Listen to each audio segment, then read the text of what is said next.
walked on, feeling vulnerable. Even Olivia, the boss's secretary, appeared amused by my discomfort.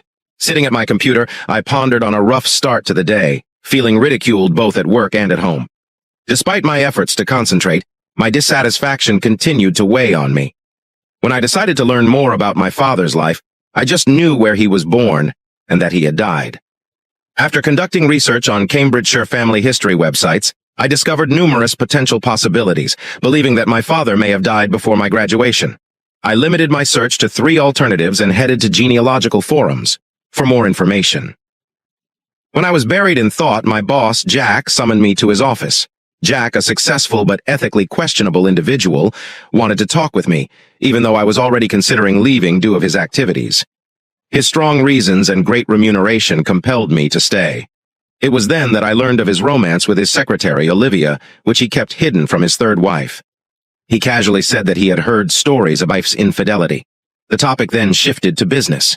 He emphasized the significance of family ties and told me that if personal issues interfered with business, I might be forced to quit the company. The statements were delivered with a firmness that reminded me of a teacher reprimanding a misbehaving student. I looked anxiously at Olivia, Jack Walker's impatient secretary, who was standing by the door, obviously ready to tell her pals about what had just happened. As I left, I couldn't help but wonder why a young woman like her would be connected with an elderly man like Jack Walker. I hung my head, ignoring the chuckles directed at me, and hurried away. When the door closed behind me, there was laughter, a clear indication that I had become the target of their amusement. As I was returning to my office, it suddenly occurred to me that my presence there was no longer important to me. I've worked hard to pay for my daughter's school, and only now have I realized I'm unintentionally funding my wife's infidelity. Despite being pleased with basic pleasures and avoiding excesses, I spent a substantial portion of my money on my wife and luxuries, which made me question my own happiness. My workspace, which had once been a haven for creativity and accomplishment, suddenly appeared empty and depressing. I designed several components for this company, which were made and sold. I suppose getting another work would be simple. They deemed me timid, and they were correct. I did not cause difficulties. It suited me to be an obedient engineer. After viewing the screensaver of a family vacation, I checked my email and was astonished to see a message from Jennifer Holmes of the Cambridge Genealogy Committee. After reading the message, I was astounded. Jennifer saw my inquiry regarding my father and contacted a woman who identified herself as his niece, Rachel Murray, my cousin. I promptly responded with my contact information, eagerly awaiting Rachel's response. Leaving work provided some comfort, and when I returned home, Holly greeted me with a smile and prepared dinner. Despite my reservations, I ended up joining her for supper. Even after devoting endless hours to our financial obligations and goals, all I got in return was disdain and derision. I got to the point where I drove an old car so she could have a newer one, but she still grumbled about unmet wants and threatened to start a relationship with a younger man unless I accepted her terms. I chose to mention Henry Walker's name, knowing full well of their relationship, which she was startled to confirm. Henry turned out to be more than simply a man. He is my boss and the eventual successor to the company. She described the gist of the deal. He would fulfill her in bed, and if I did not comply, she would abandon me, and he would satisfy all of her other desires. Without saying anything, I stood up and left the room, finding shelter in my office. Tears welled up in my eyes, and I wished to escape this predicament. The phone rang, and I picked up the receiver. When I heard an unknown voice, I recognized it as Rachel. After an hour of conversation, I couldn't stop smiling. Rachel was delighted that I was exploring my father's past, and she had a wealth of knowledge to give. I discovered that my mother had kicked my father out of the house and kept the truth from me for many years. It shocked me to find that he died of alcohol intoxication when I was just 11 years old. My grandma constantly blamed my mother for his troubles and mental health. Rachel informed me that he wanted to restart his relationship with me after he left, but couldn't. We decided to meet at her residence in Cambridge over the weekend. The days leading up to our meeting appeared long and tedious, with no changes at home and continual mocking from colleagues at work. Henry and his friends even hung a pair of panties on my office door as a prank. I attempted to ignore the negative and concentrate on the approaching appointment with Rachel. Inside the underwear was a message that stated, "Please return them to your wife." It broke me in one day. As I sat at my desk again, tears streamed down my cheeks. I wanted to blame everyone except myself. I couldn't handle it. So when Saturday arrived, I informed Holly that I was going to visit a buddy in London. She did not appear to care. I had a feeling she would cheat on me, so leaving made things easy for her. The travel to Cambridge was stressful, and I arrived at Rachel's house an hour later than expected. To my amazement, she greeted me with the warmest hugs, exhibiting no concern over the delay. I was introduced to her husband Greg and their two children, Grace and William, and he instantly started talking about my father and our newly discovered familial relations. Rachel's kind attitude was evident in the way she and Greg spoke excitedly, frequently complimenting each other and cheerfully exchanging thoughts and anecdotes about my father and her family. After lunch, we took a short excursion, allowing me time to reflect. When we returned, Greg and I had a lengthy discussion about our job and personal life, and strangely, I felt comfortable opening up to my new cousins. They never gave up on me and encouraged me to keep going. I felt clearer after leaving Cambridge. Despite previous dishonesty and cruelty, the love and sincerity demonstrated by my new relatives gave me hope. I understood I needed to rediscover happiness for myself and my kid, friends in this new family. When I got home at 8 p.m., I discovered Holly preparing to go. I asked her about her plans, and she said she was going on a date with pals. After surprise her, I began speaking about her other lover, Max. She asked me not to discuss it. She didn't seem to be concerned about my feelings at all. I implored her to reconsider and stay. Only my wife. She dismissed my fears, declaring that she had already become and would always be my wife. She begged me not to deprive her of her pleasure, and she promised to return by midnight. Ignoring my concerns, she insisted on hugging me. When I turned away, she grabbed her Prada purse and headed for the door. Confirming my authority, I firmly told her not to reveal her intentions. She stopped, looked at me inquisitively, and then burst out laughing, taunting me, challenging my authority, and boldly declaring that I would never have the bravery to leave her hanging. I eventually realized I had been dumb for far too long, putting her wants ahead of mine. It became evident that it was time to stop pretending and start doing action. I promptly took action. I started when she was walking with Henri or Max, or possibly both. This appears to be what she meant when she stated you should follow your passions and live a happier life. As my thoughts became more acute, my wrath increased, making it impossible to concentrate. I knew I needed to let go of any remaining feelings for her, and I believe I found a way. I discovered a box containing the sole picture I have of my mother and sisters. Despite my reservations, I decided to cut out a picture of Holly's face and display it next to them. If I didn't have any feelings for them anymore, Holly's grin in the scene could break all of my emotional links. I finished the task by saving it on my desktop. My short-term goals were mostly planned out, albeit they could take many weeks to implement. Fortunately, Holly was unaware of my upcoming departure, so I had plenty of free time. Despite feeling nervous and in need of assistance, I had already convinced myself of the need of carrying out my intentions. I heard a man clumsily enter the door and noticed Henry Walker leave via the glass. When I heard her coming up the stairs, I quickly wiped my surfing history and resolved to use incognito mode from now on. After she departed for her bedroom, I went downstairs to prepare coffee. Thinking about my future without daughters was pretty bearable. I went to work resolved not to let the harsh comments and ridicule bother me. Despite the derision, I scheduled an appointment at the bank for 1 p.m. and used the opportunity to review my accounts. It was a hazardous move, but with the right aid, I hoped everything would go smoothly. The meeting went successfully, so I was able to shut my savings account and remove my name from her account, with a fair quantity of money on hand. On my way to work, I stopped at the World of Personal Computer store and purchased 2 digital voice recorders, a tough drive with a USB interface with a capacity of 500 GB, and a new hard drive for my computer. Back at the workplace, I began accessing the personal files of the company's clients. It took me an hour to figure out Jack's password, which happened to be his wife's name plus a 6-digit birthday number. After gaining the necessary access, I transferred all of the files to disk, along with my plans and designs for developing an energy-efficient hydraulic pumping system. This measure intended to prepare the company for future success. We manufacture pumps for a variety of industries, including air conditioners and heavy dairy equipment. After wiping the history and files, I shut down the computer, replaced the hard drive with a new one, packed up, and reinstalled Windows. I spent the remainder of the day researching competitors on my phone and looking for engineering jobs in South London and Surrey. I am a monster website. After dinner, I headed to my office. I stumbled upon an interesting job opportunity. A big rival experiencing difficulties during the financial crisis was looking for a mechanical engineer to undertake basic design work and manage a workshop. Although it didn't quite meet my expectations, it was a step in the right direction. I promptly emailed them my CV to keep the illusion of communication with Holly. I chose to sleep in our shared bed that night. When she arrived, I feigned to sleep. Her touch made me uncomfortable, but oddly enough, I felt satisfaction in this reaction. I began to dislike her, which I hoped would be beneficial to me in the long run. The next day, Robert Williams of Sutton Hydraulics contacted to express his surprise at my prospective shift from Walker Engineering to a small company. He was about to offer me a job, but I asked for an interview the following day, and he consented. It was a crucial step ahead, and everything was going quickly. With ample time remaining, I began looking for an apartment nearby and discovered one only 15 minutes from my daughter's place and 5 minutes from work. I registered for the screening the day after my interview with Robert Williams. Later, I informed Jack that I needed to go to Kingston the next day to sign some paperwork for my kid, and he agreed, without further ado.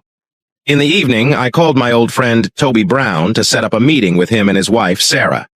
The next day, following the interview and apartment inspection, Toby and Sarah sensed something was bugging me and were waiting for my explanation before meeting with them. I told my girls what was going on, and they were supportive and understanding. When we eventually met, I revealed the first steps in carrying out my ideas. Their amazement that I opted to stand up for myself outweighed their dissatisfaction with Holly's adultery, which they regarded a common occurrence. Sarah asked about my decision to split up with Holly while pouring me another cup of tea. I informed my cousins about the conversation, including how my father was kicked out of the house by my mother and sisters who were on her side. I said in my tale that my daughter backed me, and I was wondering whether the disclosures during the conference gave me the guts to speak up for myself. I mentioned that when visiting my father's grave, I discovered something on the tombstone that astonished me and prompted me to leave. They both inquired what I saw, and I informed them that on the memorial stone there was an image of a rose with the word, "In loving memory," followed by my father's birth date. His age at the time of death coincided with my current age. They shuddered slightly, suggesting that they understood all I told them about the difficult decision I had to make when confronted with a circumstance that could lead to destructive conduct, as my grandma had warned. Rather than following in my father's footsteps, I chose to advocate for myself. I stated that I was no longer willing to suffer harassment and mockery in order to become the ideal husband. It was a vulnerable moment for me when I told my pals how far I'd come. Sarah provided her support and a plan for how I might defend myself and exact revenge on Holly. Speaking of my financial plan, I mentioned that in 2000 I opened a separate savings account to save all of my bonuses and extra money. This made it easier for me to obtain a mortgage loan in my name alone. I also explained in detail how Toby helped transfer ownership of my house to a new company through the land registry. Toby expressed concern about this plan, but I assured him that Holly would be unable to challenge it. I explained that if her religious parents discovered her infidelity, they would prioritize They agreed, and even offered to help cover the mortgage, allowing me to postpone the payment. On the way back, I stopped at the nearest Land Rover dealership and successfully exchanged her vehicle for the most recent model. We canceled the payment plan for the Range Rover Sport she owned, allowing the dealership to profit from its resale. I assured the dealer that I would return for the upgrade. They are confident that they will be able to recoup Holly's car costs by selling it when it is almost new. I apologized for the inconvenience, but explained that the opportunity to sell me a new high-end Range Rover would compensate them. When I left, I took with me a brochure from 2016, not for me, but for Holly. When she returned home, she sat in the living room with a coffee in her hand and a pale complexion. I removed my jacket and casually placed my bag on the floor, ready to carry out the second phase of my plan. I confessed my love to Holly and wished her all the best. I announced my intention to exchange her current vehicle for a brand new 2017 model, referring to it in the brochure. Holly was caught off guard and enthusiastically confessed her love for the new car. Unaware of my ulterior motive, she offered to drive her to the dealership on Friday afternoon, and even took time off work early to assist. I suggested that she use my car to visit her lovers over the weekend, but she seemed surprised by my latest statement. Her face was filled with shock and confusion, so I asked what was wrong. She didn't say anything specific, but she did ask if I was upset with our arrangement. I explained that this was not our agreement, but hers, and that I had no right to vote on the matter. I asked if I had no choice but to agree, then waited for her response. She simply nodded as if confirming her authority, and I gave up. Despite everything, she confessed her love for me. I said nothing and went into the kitchen. When the telephone rang, I went out to the backyard to answer the phone. After Toby confirmed that the funds had been transferred, I was ready to start work the next day. I arrived at the bank and was directed to a mortgage specialist's office within an hour. The mortgage was paid off, and all of my accounts were closed. Then I went to another bank a few doors down to set up a new account. I felt secure knowing I wouldn't have to make any more payments if Holly didn't. The following day, I applied to the land registry to submit the required online application. 10 minutes after applying for a new job, I received an email confirming that the process would take 3 to 5 days. Finally, all I had to do was hand over the documents to Toby, who could register the property in his company's name. The same day, I knocked on Jack's door and found Olivia there, as usual. It was Friday, Jack's usual day with Olivia, and I couldn't help but feel like I had disrupted their routine. I am gone.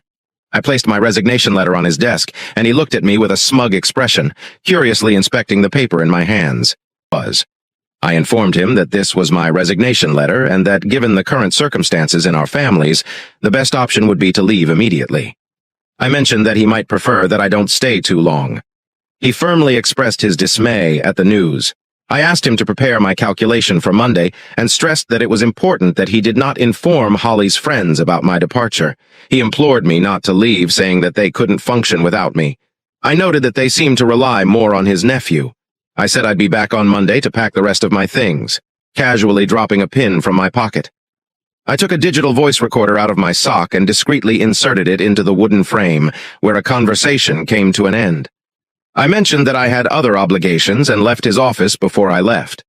I couldn't resist teasing him, warning him not to come, asking for help if he ever found himself in a difficult financial situation.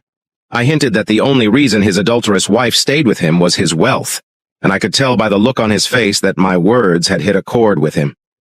Smiling with satisfaction, I left his office.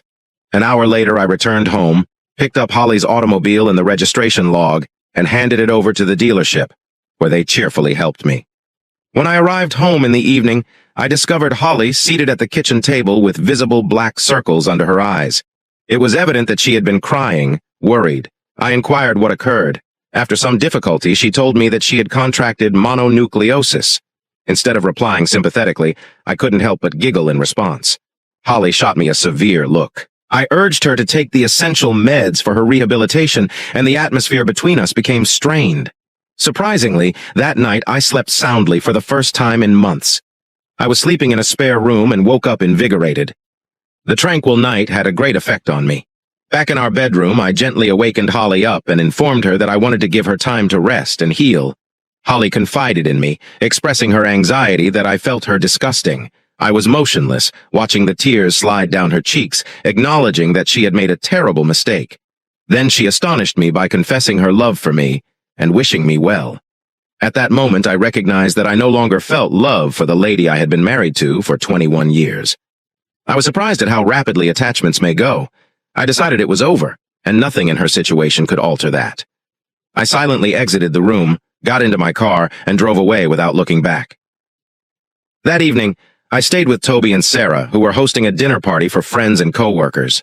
When I arrived home the next morning, Holly was busy with domestic tasks. When I entered the living room, she rushed over and hugged me. As soon as she noticed, I softly rubbed her back in return. Impatiently, I volunteered to arrange for the delivery of a new car to my sister, who would then drive it to the showroom. I pictured her returning in a stunning new Range Rover and walking towards me, arms spread and grinning. I shifted my focus to the kennel, feigning to ignore her attempts. Holly lavished me with excessive caresses all day, making me uncomfortable. She continually attempted to kiss or hug me, but I always found an excuse to avoid it. As I was preparing for bed, I observed her crying again. When I said goodnight, she asked if I could sleep with her and indicated a desire to touch and comfort her. I didn't sense a connection and informed her it would only happen if she got authorization from her doctor. I strongly informed her that she was the one who had created this scenario, to which she viciously responded. Then, once she healed, she was confident that she would be able to locate a man willing to go to bed with her. She decided she needed to make up for lost time. I giggled quietly while looking around the room. It took longer than I anticipated, but here it is. The familiar reader has returned. The regrets of Friday night have vanished, replaced by decades of banked bitterness. Previously, I would have succumbed to her machinations. But not this time. I ignored her tears and went to the spare room. This would be my final night in this house, and I'd spend it in the spare room. Her remarks relieved me of any remaining misgivings. When I saw the false photo of her with my sisters, all I could think about was how much I disliked her. She was friendly only when it suited her objectives and furious when things didn't go as planned. The next morning, I got up early to take Holly to her hairdresser's appointment at 8:30 a.m., as planned. As I drove away, I couldn't help but wonder whether this would be the last time I saw her. Despite my reservations, I was determined that this would be the case. On the way, I called the mobile phone company and canceled both of our contracts. I discovered a parking spot where I could remain and paid the fine using my card. The company confirmed that the phones will operate until 5 p.m., which was just in time. Following that, I went to the office to receive the payment. When I approached the Enterprise's territory, I felt a dark vibe. It appeared that word of my departure had already spread, and my colleagues stared at me with concern, perplexed by their reaction. I walked down the corridor to my office, past the regular crowd gathered by the coffee maker. I'm not sure if Max and Henry were aware that they were having an affair with my wife, but they smiled at me and laughed with others. I forced myself to greet them cheerfully, saying good morning. They inquired about my wife, prompting a typical laugh at the ongoing joke, which I found amusing. I replied that she was not feeling well, assuming that one of them had given her an unpleasant surprise. I left them speechless. Their jaws fell in surprise. When I went upstairs, Olivia welcomed me with a tentative smile, a small indication of respect. Soon after, Jack appeared at the door. He confidently provided me everything I needed before abruptly telling me to go. Perhaps such respect was a figment of my imagination. When I entered his office, I sat down and discreetly placed the recorder in my pocket from beneath the chair. I knew he had frequent Friday meetings with Olivia, and now I had confirmation. He attacked me, demanding if I had found another employment. At first, I ignored him. I eventually revealed that I had not found another job yet. He smiled smugly. He apparently decided I would beg him to come back. When I asked about my income for the past month and the bonus at the end of the year, he came out laughing. Olivia walked in with my check, and when she asked what was funny, Jack told her that I had requested a bonus in pay, which he felt was humorous. Olivia joined in the laughter, feeling compelled to participate. I also laughed, which caused everyone to pause and glance at me in surprise. Olivia questioned why I was laughing, and I explained that I was asking why she was allowing this old man to use her every week. My laughing intensified, prompting them to freeze. Olivia widened her eyes, and Jack reddened in anger. Faced with Jack's rage, he erupted in invective, calling me a scoundrel and demanding that I leave his office and firm before his men forcibly removed me.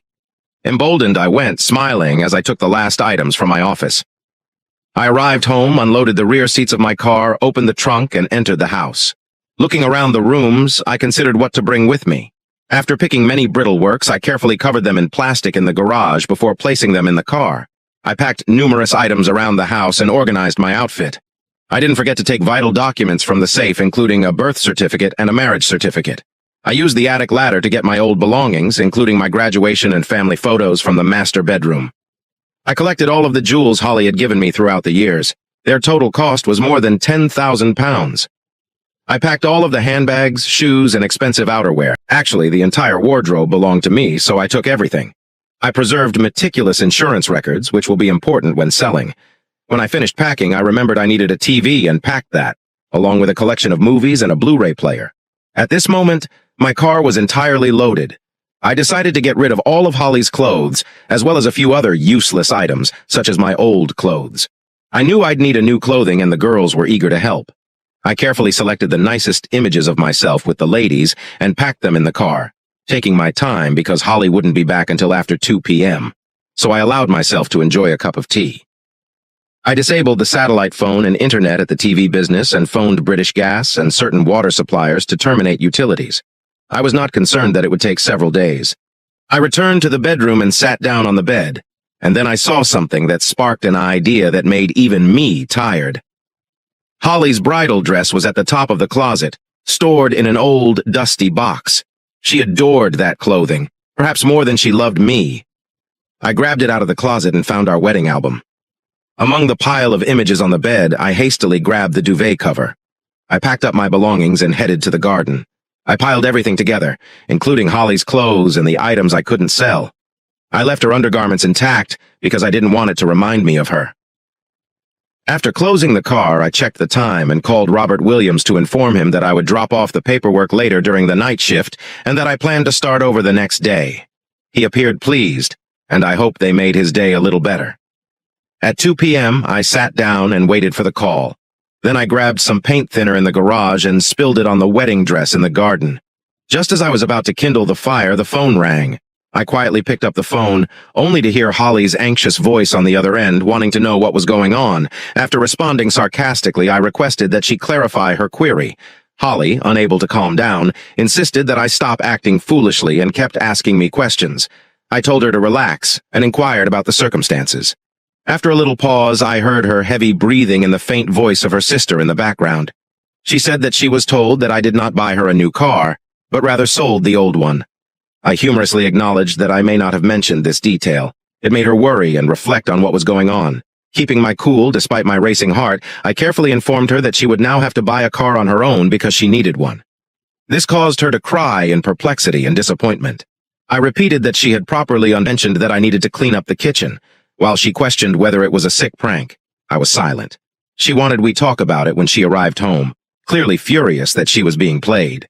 Despite her protests, I stopped chatting and went outside to light a match. After tearing up the marriage license and leaving the only picture of us at Disneyland on the table, I moved away from her past. I couldn't help but wonder if she recalls those times with nostalgia. I got into the car and drove away. When I reached the end of the block, I saw Holly and Jennifer rush into the house without looking back. I grinned to myself, shut off the phone, and went on my way. I reached Sutton at 4 p.m. Realizing I had some free time, I headed to the local phone store to sign a new mobile phone contract. After speaking with the administrative team about paperwork, I met Freya, my new secretary, who, despite her young age, exhibited a degree of professionalism that exceeded Olivia's. Back in my peaceful flat, I made a cup of tea with a borrowed kettle from home. After unloading, I decided to get pizza for dinner. After checking my old phone, I discovered that it was unplugged. When I discovered Holly was also without a phone, I smiled mischievously. I lay out my sleeping bag in the living room, ready for dinner. The furniture was scheduled to be delivered over the weekend. I turned on my laptop and opened the notes from Jack Walker's office, which discussed his involvement with Olivia. After downloading the evidence to USB devices, I planned to send copies to Jack's wife, Margaret, and Olivia's boyfriend, Peter. I aimed to mail them the following day.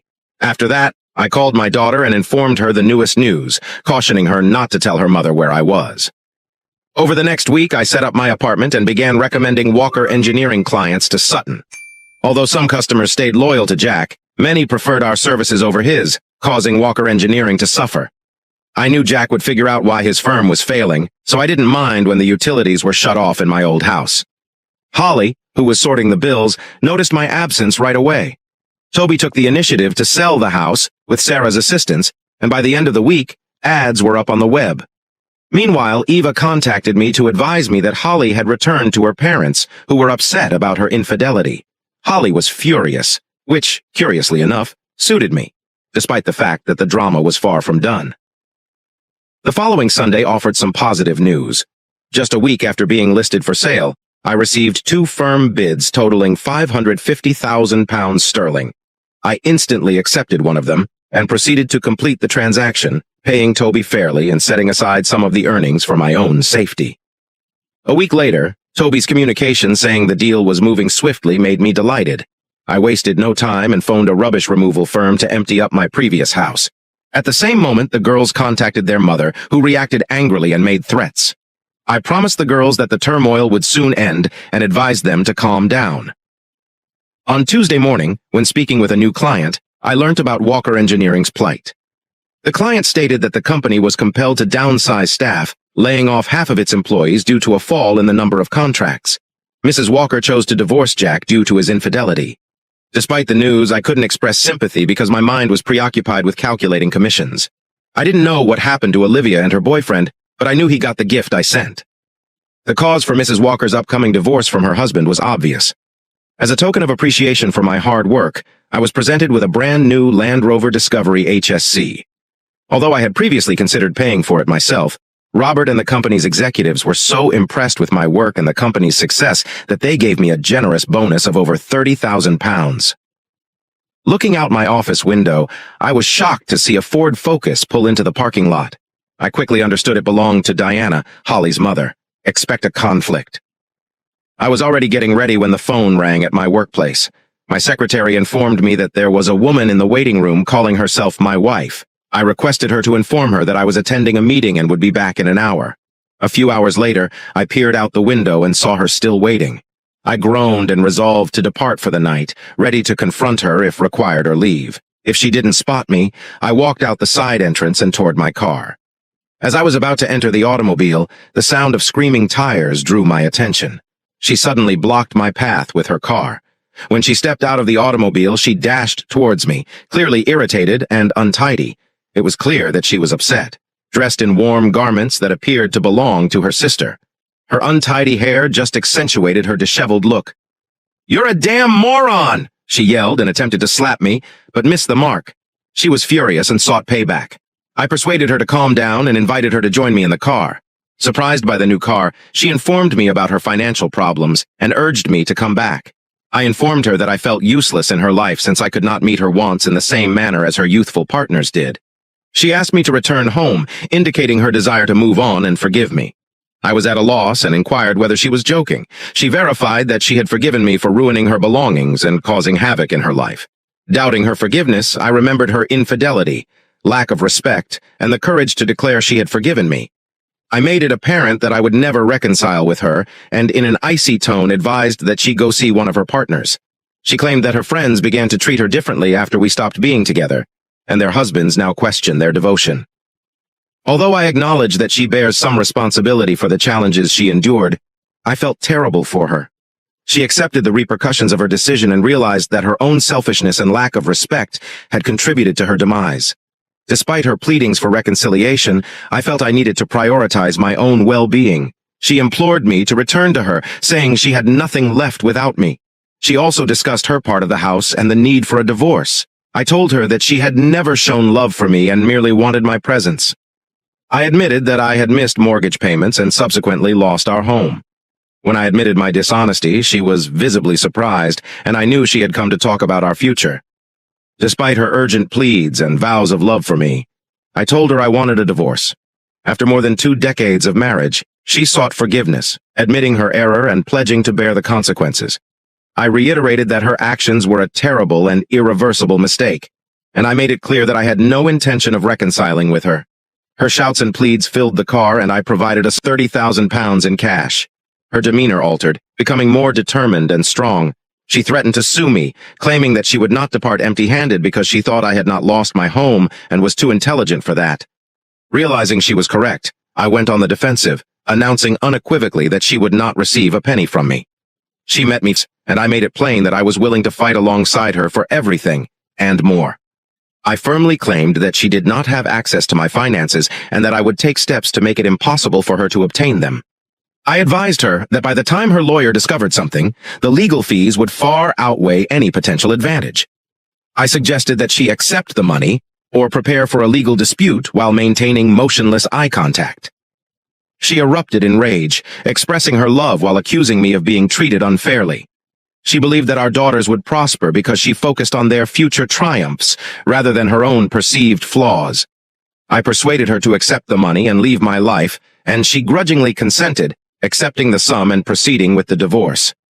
I told her that I would handle everything, and she bolted out of my car, slamming the door behind her. A moment later, she drove out of the parking lot. The next day, I began the divorce proceedings, alleging her infidelity as the cause. A week later, I scheduled a meeting with Holly at the girls' residence. Despite the fact that my house had been sold, I chose to wait until all of the paperwork was finished before making any investments. It was difficult to be courteous in front of the girls. I handed Holly the money and she began signing the paperwork. After saying farewell to the girls and wishing Holly well, I prepared to go. Holly burst into tears, although it appeared to be for the girls. When we met, we either talked about the forthcoming Coldplay performance or agreed to meet up next weekend. When I returned to the room, Holly continued to wail, but no one appeared to notice. Then I realized what I meant when she mentioned the concert. I ignored Holly's cries as I slammed the door behind me and departed. It shouldn't have been so easy, yet it was almost shockingly simple. If she had known it would be that simple, she would have attempted it much sooner. Story 2. Alex stretched out luxuriously on her lover's bed before getting up and going to the bathroom. She switched on the shower, adjusted the temperature, and stepped into. Just as she was ready to turn off the shower, the water trail entered the room, causing her to pause. 15 minutes later, the couple was ready to depart. The man bent down for a kiss. The woman carefully maneuvered to retain the lipstick on her freshly made lips. "Let us stick to the plan first, and then engage in as much pleasure as we want," she warned him. "I apologize." "You're correct," he replied. "It's simply difficult to resist your lips," the man remarked, prompting the woman to beam brightly. During the first month, this part of her life unfolded just as she had imagined. She had expected nothing less than optimism that this would last for a long time. Although someone might have described Alex and Trail's activities on Wednesday afternoon as she thought the phrase was too harsh and impolite for their relationship. Alex thinks her relationship with Trail to be genuine love rather than an unlawful affair. Alex Temple was not looking for love when she suddenly discovered it again, after 12 years of happy marriage to Chris Temple. 4 months ago, she met Trillium during a board meeting at Parkfield Hospital.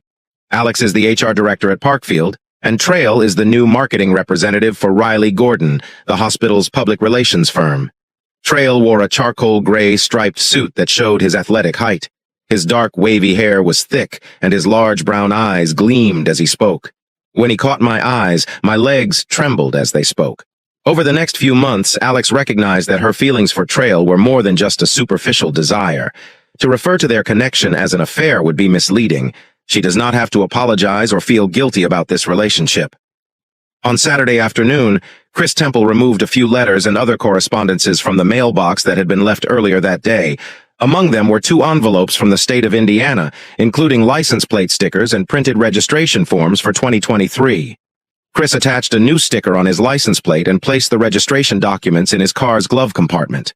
He then opened the mail addressed to his wife, put a fresh sticker on her license plate, and tried to steal the registration documents from the glove compartment, only to discover it locked.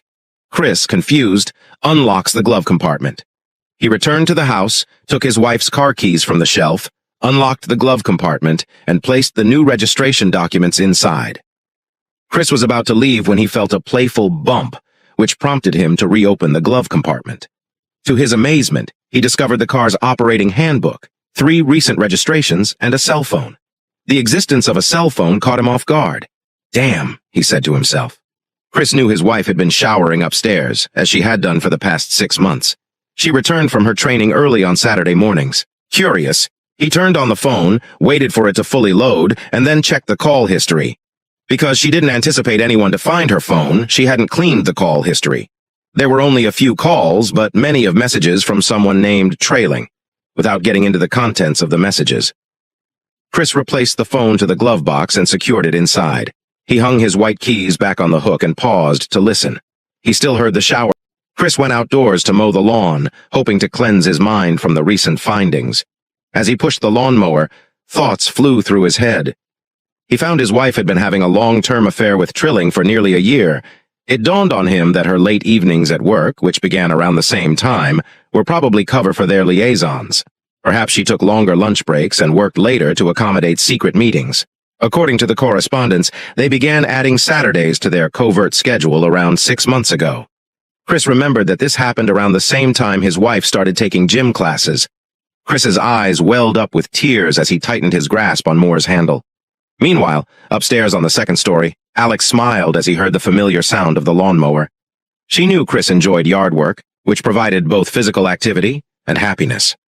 As she dressed to enjoy the rest of her day, Alex reflected on how fortunate she was to have a loving husband and a passionate partner. It had been almost a year since she introduced Trail into her intimate life, and everything was going just as she had planned. Her life had never seemed more fulfilled, thanks to precise preparation and organization. She had a loving husband, 2 wonderful children, and a thriving professional job. Her 29-year-old girlfriend filled the emotional and physical emptiness she perceived in her marriage. Alex felt satisfied with herself, despite occasional doubts. She believed she was enjoying life to the fullest by having an extramarital affair. She saw it not as an easy way out, but as an opportunity to enrich her life. On this specific day, she felt genuinely alive, since she had intimate interactions with 2 separate guys. She took great delight in her interactions with Trail during the day, making care to shower and tidy herself afterward. She took pains to ensure that her husband was unaware of her previous sexual exploits as she planned to have intimacy with Chris later that evening. She took the initiative to investigate what was going on and drew even more excitement from her own brave acts. Unlike simple physical attraction, Alex and Trail were linked by a genuine affection for one another. The young man was not only pleasant and intelligent, but his distinct interests added a feeling of fulfillment to her life. TR recognized from the start that she was married and adored her spouse.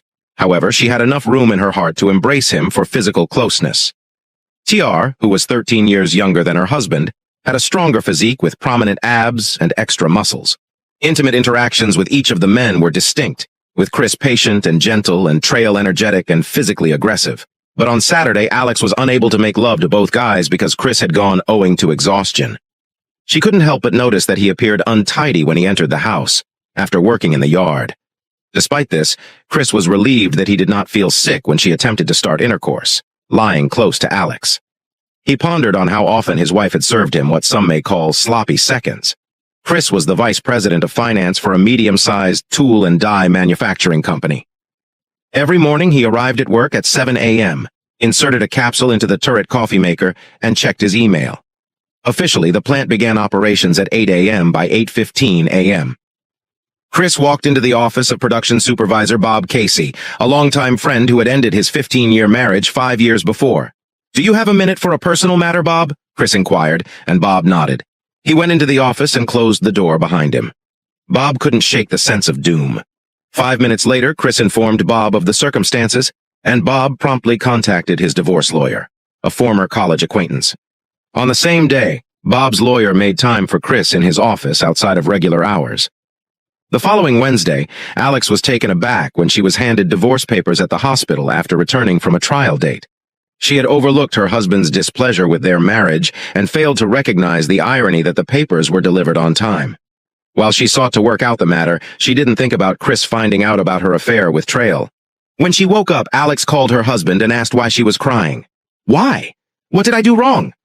Chris said, furious, "You've been having an affair for about a year and don't understand why I want a divorce." Alex was stunned for the second time in a few minutes and still sobbing. "What?" Chris shouted. "I wasn't seeking for a relationship with Alex. It just happened, and I am grateful for that.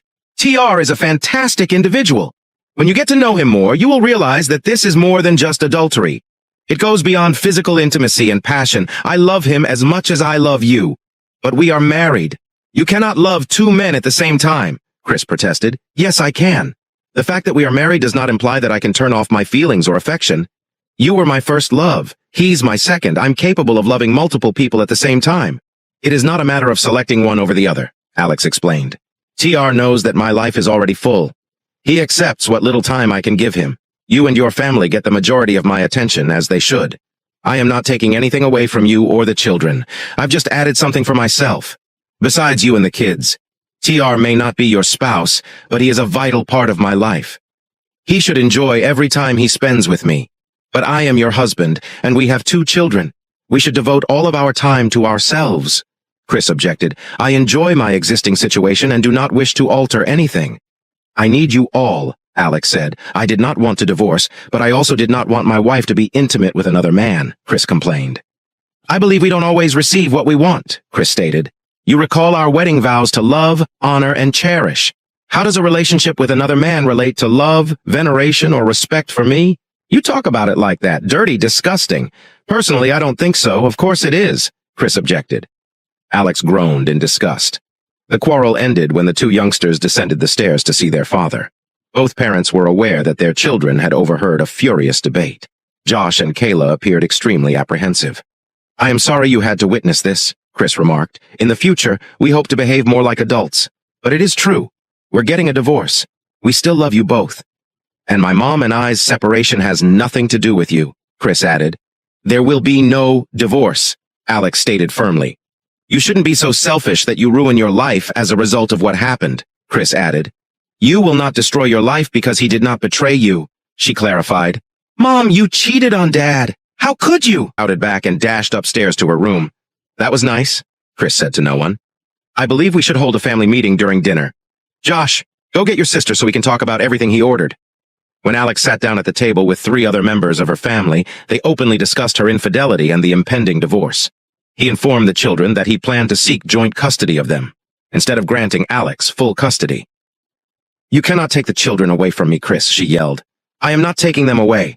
But you will not have primary custody either. You cannot betray me by reducing my role to that of a weakened father," he said. "So who is this man you're dating behind your father's back?" Josh asked. "This is an inappropriate question, young man," Alex began. Chris commented, "I think it's quite appropriate. Children deserve to know the truth, no matter what." He took the time to tell the children everything he'd learned about Trillian over the previous week. Alex was astounded that her husband knew so much about her lover. Chris knew how to surprise her, and couldn't wait to share his discoveries with their children. Throughout this exchange, Alex kept her gaze fixed on her plate. "There will not be a divorce, children." Alex cleared the table and went into the kitchen saying, "I read pages of the book to provide the idea of reading." Just 6 hours ago, she thought her life was perfect. She now understood that her marriage was on the point of dissolution, and she was unable to explain her wants and requirements to her husband. Her ideal life would collapse. Chris imagined the relationship with Trial as low and vulgar, which was in stark contrast to how Alex perceived it. Although her husband was a decent man, perhaps even wonderful, he was not without flaws and vulnerabilities to his presence in her life helped to eliminate these shortcomings, and their closeness was an expression of their affection, not just physical desire. Well, for the most part, she agreed. She had a relationship with Betrayal from Chris, knowing full well that her husband would not approve of them. But now that he had found out the truth, that relationship looked spoiled to her. Alex believed that she had meticulously worked out every detail to disguise her affair with Betrayal. She pondered over all the issues, even the fact that their physical intimacy remained the same as before, without rising or decreasing in frequency and intensity. She racked her head, trying to figure out how her forgetful husband had suddenly discovered the truth. Alex had previously considered herself a more selective companion. She successfully concealed her relationship with Betrayal for about a year, which boosted her self-esteem. The first time Chris made love to her immediately after the trial, her excitement increased and her sense of superiority grew. Betrayal looked content with their connection, despite the fact that Alex was 13 years older than him. She had a youthful frame, an appealing face, and exuded knowledge and charisma. He was astounded by how easily he could seduce the seemingly contented married woman. She made it obvious that she needed more than simply sexual intimacy and had no plans to replace her husband. Betrayal found the situation great, relishing the independence of his bachelor status. The only stipulation he made was that they extend their weekly dates by another day. Alex was hesitant at first, but after a month she accepted and began going on Saturday lunch dates with Betrayal in the isolated restaurant where they frequently dined. Betrayal pretended to sympathize with Alex's situation. She contacted the young man to set up a meeting. Soon after, she arrived at her office. "To be honest, Alex, if you'd divorced, we'd have had more time to talk. It wouldn't be a negative for me," Betrayal said, taking a bite from his sandwich. "But I understand you do not want to be divorced. Perhaps we should finally put an end to it." "I hope not. I hope I can persuade him to see my point of view," Alex stated. "He has always been reasonable, and I am confident he still cares about me. If I can appeal to his sense of fairness," Betrayal chimed in. "If it were up to me, I wouldn't want to lose any part of you," Alex said, "because he loves me. But until I can persuade him otherwise, I believe we should wait. I don't believe it will help if I demonstrate in front of him," she stated. Chris was not shocked that Alex did not show up for the session on Saturday morning. He recognized that she was intelligent enough to maintain a visual barrier from her relationship with Betrayal. Nevertheless, he felt obligated to provoke her into retaliation. At the moment, "You might as well go see your beloved baby." Chris stated, "I've already started the divorce process and I'm not going to reconsider this decision," as he and Alex sat in the living room while their children played outdoors. "Just because you applied doesn't mean you can't change your mind, sweetie," she said. "Do you love me and the kids more or less than I do?" she questioned forcefully, taking him off guard. Alex saw the wheels move in his head as he searched for the correct response. "I love each of you equally, yet in different ways. You realize that," he said. "What are you trying to get at?" Chris asked. "I'd want to say that a person can love multiple people on different levels." She emphasized that they are both unique and similar. "I adore you and the kids on the trail equally, but in my own way. I cannot stop loving any of you. Chris, I adore and rely on you. You are my husband and the father of our children, thus you take up the majority of my time. But I also adore Betrayal, albeit in a different manner, at the same time that I love you. But because he is not a member of our family, he must make do with a smaller portion of my attention. However, he desires more. He has accepted the current state of events. If you truly love me as much as you profess, you would gracefully acknowledge your primary job and find fulfillment in it for both yourself and me," she continued. But you steadfastly refuse to recognize the obvious, Alex, Chris said. Trail is not a member of our family. Therefore, his affection cannot be compared to what we share with the kids. He also should not perform a supporting role in her family, Alex objected. We define family, she concluded. I'd like to incorporate him in our family. I am carrying out my responsibilities as a committed wife and mother. If you truly love me as much as you pretend, you could give him this lower position. But I can't, despite his wife's repeated efforts to return to their bedroom. We can't communicate well until we're in the same bedroom at night, she explained. Alex's eyes widened during their initial encounter with the lawyers. Chris's lawyer brought up the idea of selling the house and dividing the property. You cannot be serious. I do not want to get divorced, Alex stated. Well, it's unavoidable, so be ready. We'll have to sell the house to have something bigger than a storage room, Chris replied. Okay, I understand. You have won. Alex virtually shrieked. I will murder him, I swear. As if I can believe your assurances. You have conveniently breached our vows. I do not understand why I should believe your guarantees. You'll just find a method to escape being caught and deceive me again, Chris remarked. It is not about winning, foolish. I lost only our children, Alex admitted, hanging her head in shame. What if I allowed you to have some fun? Will this solve everything? She asked. You simply don't understand, Alex. I wanted it to be just you and I. Chris stated he was depressed. Chris felt remorse, and a week later, his relatives inquired about the cause for his divorce from his daughter, assuming that Alex, as their daughter, was required to inform them. He refrained from responding. Chris had always been close to Alex's parents, whom he referred to as Mom and Dad in addition to his own parents. I apologize, gentlemen, he murmured somberly. I assumed Alex would tell you about it. You know what they say about making assumptions. His father-in-law. When Chris told them about their daughter's friendship with Trail, they were taken aback. Are you certain, son? It's not like my daughter, George Taylor exclaimed incredulously. Well, George, it's not quite what you think. She cares about both of them and does not want to divorce, Velma Taylor stated. They were both shocked. What's happening here? Velma? George exclaimed. What do you mean she is decent? George? Would you approve of him? She is not cheating on him. She loves both of them. Velma explained. What do you mean? Velma, explain everything fast and clearly, otherwise it may result in a second divorce, George warned. Chris's mother-in-law was aware of Alex's adultery, but she insisted that it was not cheating because her daughter cares about both men. This isn't treason. This is polyandry. Velma spoke firmly. If it's polyandry, why don't I have another relationship? And why do I tend to be the last to learn about this agreement? Chris asked. Apparently both you and your father, Velma added. She cheated on Chris and you said nothing. I need to give you credit, George observed. I'm very sorry, son. He's a decent guy, George. You will understand when you come to know him more. Will we get to know each other better? I do not want to meet my daughter's boyfriend. If he truly was a decent man, George suggested. Thank you for understanding, Dad. Chris admitted that after his divorce with Alex Trail, he suppressed his delight, keeping a mask of care while internally wanting to exult. After a year of wanting to spend more time with his wife, his wish has come true. Every 2 weeks, Alex and Chris took turns caring for the children. Alex first attempted to avoid Trail during the weeks that Chris had the children, but after a week of tears, she pleaded to spend time with him. Next week, when Chris had the kids on the first Monday, when Alex remained overnight, Trail made supper and dessert for the first time in their lives, ordered food from his favorite Italian restaurant, and everything was ready.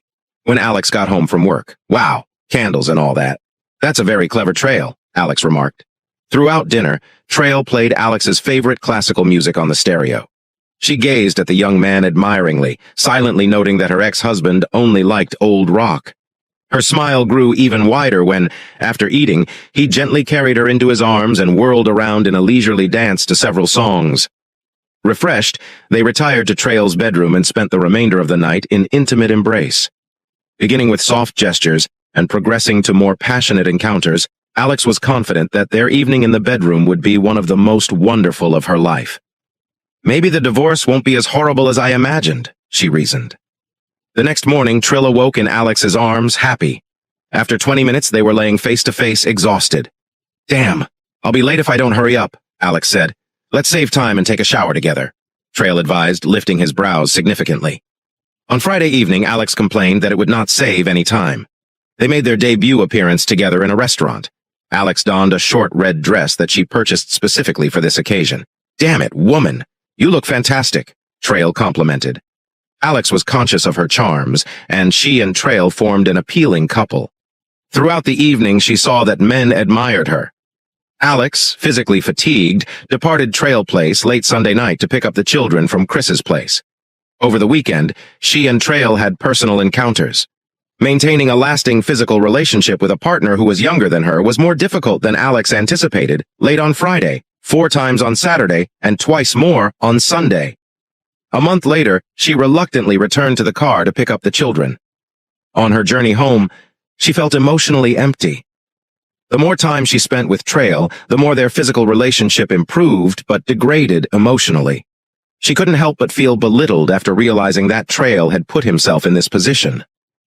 That night, she opted to sleep aside from Trail, remembering how Chris had always treated her as an equal in their private moments. She consciously pushed such thoughts away, noting that there was probably a generation gap between her ex-husband and her lover. Alex did not introduce the children to her second boyfriend, despite the fact that the children were aware of Trail's presence throughout the weeks she served as guardian. Alex kept her communication with him to a few times per week, always during working hours. She hadn't yet introduced the children to her second love on Wednesday, and when Alex tried the contact Trail, he didn't return her calls or texts, leaving her anxious that he wouldn't answer her calls until Thursday at noon. She contacted him via her work phone. Receptionist Riley Gordon was originally hesitant to disclose information regarding the Trail's location. "I'm sorry, but I can't divulge that information," Riley said, until Alex confessed that she was Trail's girlfriend and couldn't contact him. The secretary says he's been in the hospital since Tuesday evening. He appears to have gotten into a brawl near his favorite sports bar and sustained significant injuries. That may explain why you were unable to contact him after the secretary advised Alex of the relevant information. Within minutes, Alex was in the hospital staring at Trail's swollen and bruised face. "Why haven't you contacted me? I only learned about it from your assistant 2 days later," Alex stated. Alex's injuries prevented her from seeing the glance in Trail's eyes. He had a fractured nose, black eyes, and 2 broken ribs, which surprised her. "It is your ex-husband's fault." "I know that," Trail mumbled. "This horrible scoundrel did not carry out the attack personally. He compensated others for it. They will be apprehended by the cops shortly." Alex objected. No, it cannot be true. Trail Chris would not turn to violence. He might have wanted a divorce, but he would never harm anyone." "Perhaps this is why I stupidly assumed I could have 2 husbands," Alex stated. "What became of it?" Trail responded. "He's not the type of person you expect. You will face the consequences. I will not stand on the ceremony with him only because he is the father of your children. I am confident he is not involved in anything, but you should have informed me. I should not have found out about it." 2 days following the incident, given Chris's deliberate behavior during the divorce, Alex could not rule out the possibility that her ex-husband was involved in the attack on Trial, and she felt partially responsible for it. She called Chris that day and demanded, "What is your motivation, Chris? Are you satisfied right now?" "Why are you shouting?" Chris responded calmly, puzzled by his ex-wife's fury. "Nice try, Chris. Trail is enraged and injured, and if the authorities catch up with you, you will pay the penalties." Alex warned, "I won't be able to calm them down." "Whatever you say," Chris responds and ends the conversation. Still unsure of the reason for Alex's excitement, Alex admitted that Chris appeared genuinely surprised by her statements. She couldn't help but wonder when he becomes so good at pretending to be innocent. There was an irony about that. The cops arrived at Chris's house about 20 minutes after his phone call with Alex. "I prepared new coffee." Chris told the cops that he had been waiting for you guys since his ex-wife called a few minutes earlier. According to her, something happened to her beloved second spouse, and I'm most likely suspect number 1, he continued with a cynical smirk. Chris served coffee to both police and patiently answered questions for 15 minutes after they left. Officers concluded that the rejected ex-husband did not appear to be a suitable suspect. A month later, Chris was cleared of the beating trace. A few weeks later, Chris and his father-in-law were quietly sipping Angel's Envy Rye at a pub on the outskirts of the city. "Thank you, Dad. I owe you a lot," Chris said gratefully. "The police were certain that I was engaged in beating this imbecile. They simply couldn't ignore you. You were such an obvious target," George Taylor observed. "You don't know anything about me. I owe you this because of what my foolish daughter did to you. You've been a good husband and parent to my grandchildren," he said truly. "I will tell you what, drinks will no longer be free." He laughed. "I'd definitely get used to such a great drink." They clinked glasses and savored the costly amber nectar.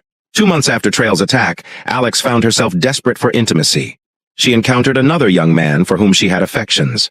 She sought physical contact, despite the fact that it was not love. Only a few months before, 2 husbands had met her requirements. But now, after 2 months of abstinence, Alex felt frantic. She pondered discussing the issue with Trail, but their connection was no longer as tight as it had been prior to the attack. When she was married to Chris, he was content being the second man in a relationship, so in a similar situation, he should be the first for her own peace of mind. She determined that she would apologize later if necessary, but would not seek permission. Dillman Leifer stood nearly as tall as Trail, a second partner twice a week, scheduling appointments when her children were old enough to handle the few hours she was away. On Wednesday evenings and Saturday mornings, just like she did in marriage, it was equally important to keep Dillman confidential, as Chris did with Trail. Chris and Alex only met after they exchanged custody of their children and attended school events together. Throughout their conversation, Chris maintained a friendly demeanor toward Alex, whereas Alex was constantly trying to regain the favor of her ex-husband. Their children eventually revealed to Chris that his ex-wife had resumed her polyamorous lifestyle approximately 6 months after the divorce. Joe and Kayla casually mentioned that they frequently did housework on Saturdays, while their mother went to the gym and spent the rest of the day with friends in other locations. Josh stated unequivocally that it was not only what she did to you that was wrong, she destroyed her family, Chris advises. Chris had to admit that his son had correctly assessed the situation, but what really piqued his interest was the fact that his ex-wife had resumed telling their children about her. Saturday, June trips. Chris didn't tell the kids about their mother's infidelity, and they were never interested, when they were small. Chris decided to resolve the situation next week, when the children would be with Alex. He borrowed a friend's car and parked a block away from Alex's house, carrying 2 Dunkin' Donuts and a cup of coffee with him. She was lost in thought about her morning conversation with Dillman. Alex didn't realize she was being watched. Chris noticed Alex drive up to a house with 2 apartments while finishing his second Bavarian cream donut. He wrote down the address and looked up to see a muscular young man in sports shorts greeting his ex-wife with a kiss. She clearly prefers younger men, Chris observed aloud. He reached for the phone and pressed the button multiple times. With a few more touches, he got the young man's name and smiled in delight. "Thanks, Google," he commented. Trillium did not recognize the caller ID that appeared on his phone screen. He initially pondered leaving the call on voicemail, but eventually opted to answer the phone. "Trillium, how can I help you?" He responded boldly, but received a harsh reply. "You can't help me, but I can help you," Chris said without introducing himself. Trail was taken aback and reacted fiercely. "What do you want? Isn't it a little late to apologize?" He let out a growl. "I have no reason to apologize to you except for my own advantage. I'll do you a favor you didn't deserve. Do you know where your darling wife is currently?" Chris explained, getting the gist. "Isn't she with your children?" Chris said, "Well, she's with a baby, just not mine. She seemed to have her own type of huge guy, perhaps around your height but younger. If things continue as they are, she will be dating a child within a few years," Chris teased with a grin. Trill was intrigued and began to ask more questions. "Let us say I believe you. Who is this guy?" Chris told me the specifics. "According to Google, this is Dillman Leifer, who resides at 12 William Street. You'll have to figure out the rest for yourself." Chris said, "I'm out of coffee," which ended the conversation. Alex had just entered Trail's house after work on Monday when she ran into him. "What the hell, Alex?" Trail's angry voice boomed across the room. "How long has it been going on? I promised you I wouldn't share you." "Do you think it's a bit hypocritical?" he remarked with a grin. "It was permissible for you to interfere with my marriage, but now that you are my priority, you do not want anyone to interfere with yours. We've been together for some months now. Everything started when you were unable to act. I have feelings for him just like you do. If your real husband abandoned you due to this." "Why do you believe I will stay after such disrespect?" Trail asked. "You may be wonderful, Alex, but no woman is worth all of this trouble." "It will not be difficult for me to replace you," he stated coldly, "but you adore me. You said you loved me." Alex complained. "Apparently, not enough," Trail responded harshly. 2 weeks later, Trail was at the urinal at his workplace when his knees buckled due to unexpected terrible agony. Returning to his office with difficulty, he immediately contacted the doctor and described what had occurred. Compassionately, the doctor instructed him to seek treatment as soon as possible after receiving the injection and taking the pills given. The doctor's nurse returned carrying a notebook and pen. After requesting the names and contact information for any recent intimate relationships, the nurse only received one name from the Trail, Alex Temple. Do you know if she was in any other relationships at this time? The nurse inquired softly. Trail flushed and said yes. She has another partner in cinema, Leifer, and it is possible that she will rekindle her connection with her ex-husband, Chris. I can't say for sure, but I have a notion. The next day, Alex received a call from the county medical center, informing him of Trail's condition. Damn. This fool engaged into an intimate relationship with someone else, violating the rules and blatantly failing to use protection. Trail is going to be mad. She was used to feeling a knot in her tummy. She reluctantly gave the nurse the names of her two lovers over the phone, as required by law. Are you certain there were no others? The nurse inquired again. Alex began to feel smug, but soon understood that the nurse was simply doing her job. No, there is no one else, she clarified. The following day, he contacted Chris Temple, ostensibly to repay a favor Chris had done him a few weeks before. Hello, buddy. I just wanted to warn you. I've been checked out, so you should head to the trail and find him. Alex is my only partner, therefore I know this is for her. You didn't have an affair with her, right? No way, Chris said with scorn in his voice. The scenario didn't surprise him. After 8 years as a bachelor, Chris decided to never marry again. This suited him fine, and he had no interest in finding a partner. After a typical Friday workout at the local YMCA, he dropped by a vending machine for a coffee. A woman stood in front of him, unconcerned about his presence, and unhurriedly approaching the vending machine when an imperceptible cough caught her attention, leading her to turn swiftly to face him. Looking closer, Chris discovered she was an Asian woman with long black hair pulled in a ponytail, dressed in a beautiful exercise suit with a tight burgundy top and matching yoga trousers. Here's the next story. Jerry Kilroy answered the telephone. Hello, Jerry. It's me. It was Kelly, Jerry's older sister. Her voice sounded strained. Hello, Kelly. What is the problem, Dad? He became worse. I should have phoned you. Jerry started. 3 months earlier, his father, who was only 68 years old, suffered a heart attack. He successfully underwent triple bypass surgery. He was admitted to the hospital for a week before being released once his condition had improved. So what happened? Jerry asked. He was fine when I was with you. I understand, yet he grew depressed. The doctor claims he suffered a stroke. Stroke? Oh, shit! Jerry exclaimed. However, last week the doctor felt certain that he was recuperating nicely. I assumed he had healed and was now healing at home. He is at home. This is, of course, Uncle Tony's. It is considered that the stroke was modest, but given his bad health, even minor strokes are serious. Oh, yes. Thank God the worst did not happen. He responded.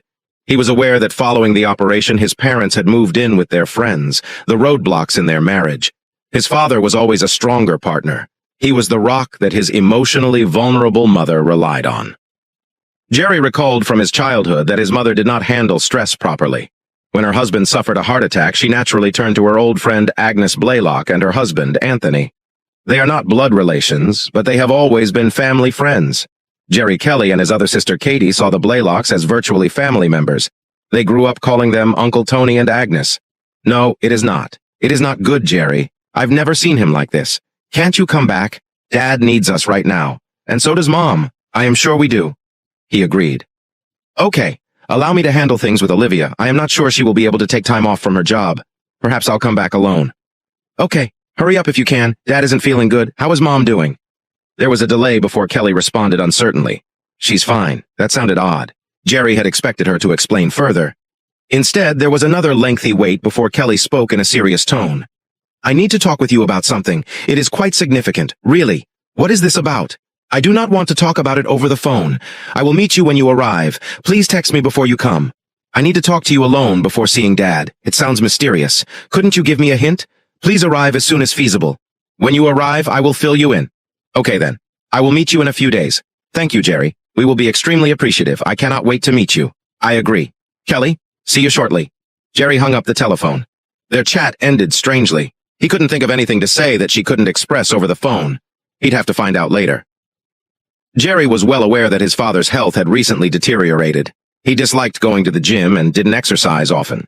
He did, however, spend several years working as an auto mechanic.